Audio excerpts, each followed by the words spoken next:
घिनी बजेले मध्य किछि हबो नाही। गिदियोन कहिले मोर पितृपुरुष कीर्तन करुथिले जे मिस्र देशरु हमकु छोड़े कि आनी छथि मोर परमेश्वर बोली। परमेश्वर कर दूतंकु से कहिले आम्भे तुमको बाछिछु।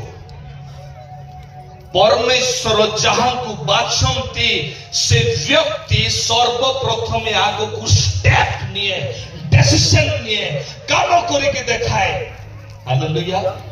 आज कोन आपण करबा पय प्रस्तुत अछंती?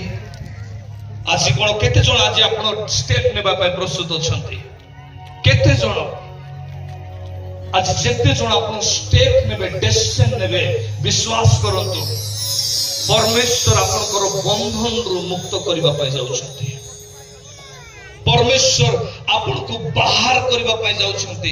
एई जो मंद आत्मा जे कि सातोटी व्यक्ति को मारी देइथिला, सारांकर प्रार्थना रे थिबोती गोटे व्यक्ति जे कि समुद्र रो पथ देई आसिला बेलको राफेल नामक दूत कहिले गोटे माछ को देखिला परे तमे कोन करो तार हृदय आ तार कलजा को काढी की से दिन तमे जळैबो।